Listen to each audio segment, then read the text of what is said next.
to my channel, guys. Andito ngayon ang lola nyo. Ito ang trabaho ng pumupunta ng Hong Kong.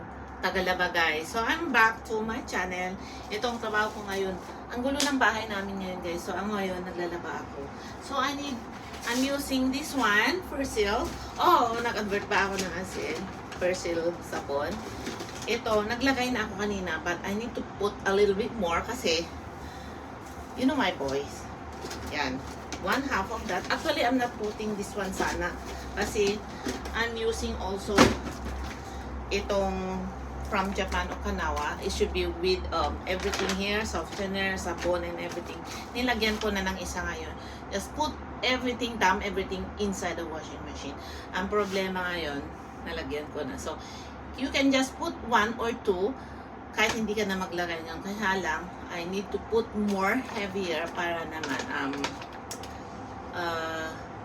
masigurado itong nilalagyan natin. So, I don't need to show you this one. Pero nakita nyo na 99% parang natatanggal ang dumi, germs and everything that. So, meron na rin siyang scent. So, it depends kung anong gusto yung scents.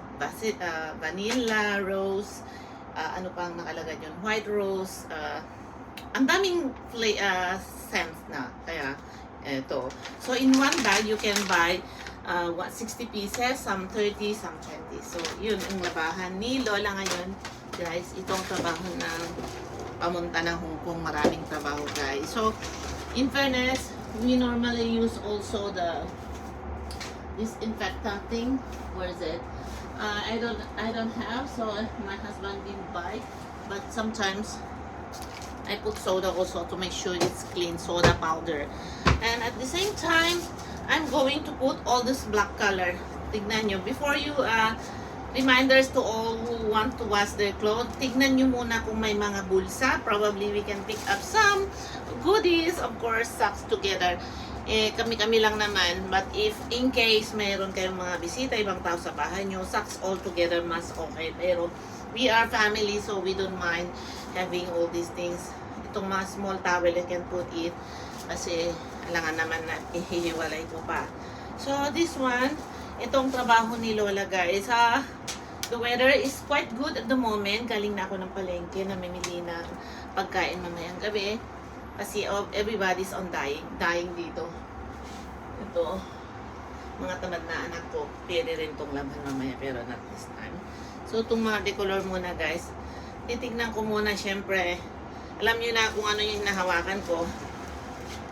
Maharte ako dito, nilalagyan ko pa ng supot. Make sure hindi dumilikit yung mga dumi dito. Kasi, wala ako sa bahay namin ng ilang araw. Oh, it's done already pala. Ito na puro white na to, so I don't need to put all this white color. So I can still put this one color. Well, so now I have to start. Ito na.